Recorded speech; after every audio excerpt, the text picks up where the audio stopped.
पूरी बात बताइए। सर 2011 की बात है जी। हमारी बहन मेरठ में पहले जॉब करती थी। उसके बाद वहाँ पे टीम लीडर था बदर अख्तर सिद्दीकी जी। जो एज ए टीम साथ में थे।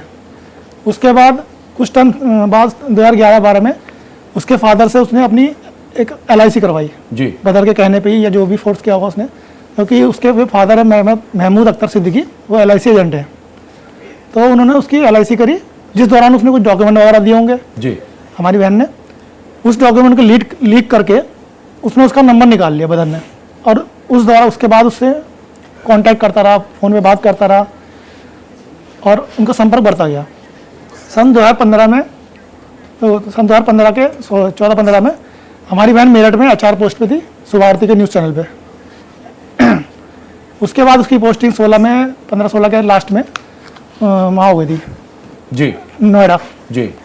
उसके बाद ये वहीं नोएडा चला गया और वहाँ ये जिम ट्रेनर था, ये दोबारा से उसके संपर्क में आ गया। जी।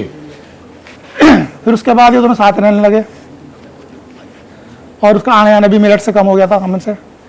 फिर कुछ टाइम बाद लास्ट 2019 की जून की बात है, वो मेरठ आई थी। उसके बाद वो चली गई थी। फिर जुलाई की स्टार्टिंग में उसने बताया था जी कि फ़ोन करके मेरे छोटे भाई को कि ये मुझसे मारपीट कर रहा है, इसका किसी और लड़की से अफेयर चल रहा है। जी। उस दौरान उसने कुछ अपनी चोटों की फ़ोटो दिखाई थी और व्हाट्सएप पे, और कुछ रिकॉर्डिंग में भेजी थी, और कुछ उसके डॉक्यूमेंट भेजे थे, जो उसका पासपोर्ट था, ड्राइविंग लाइसेंस था, जी। वो हमें शो कर देते थे कि अगर कल को मुझे जाना खतरा होता है तो आप ये मतलब पुलिस कार्रवाई कर लेना। उसके बाद हमारी बातें उससे नवंबर तक व्हाट्सएप पे मैसेज पे हुई। हमें डाउट हुआ कि हमारी बहन नहीं है, तो हमने उसको बोला कि मैसेज से ही हमसे वॉइस कॉल कर, वो नहीं करी। फिर उसके बाद जब एक दूसरी लड़की मिसिंग हुई, प्रिया त्यागी जी। उसके बाद फिर आशा हमारी बहन के क्रेडिट कार्ड वाले उसकी रिकॉर्डिंग हमसे रिकवरी के लिए आ गए थे। तो उन्होंने फ़ोटो दिखाया हमें कि आपकी बहन ये है, लेकिन उसमें फुटेज में बदर अली जो सिद्दीकी है वो लड़का था फुटेज में, लड़की कोई और थी, हमारी बहन नहीं थी। उसके बाद हमने फिर FIR करने गए 2019-20 में, 19-20 के लास्ट स्टार्टिंग में, मतलब 19 लास्ट जी और 20 के स्टार्टिंग में अपने निकटतम थाने पे, जी।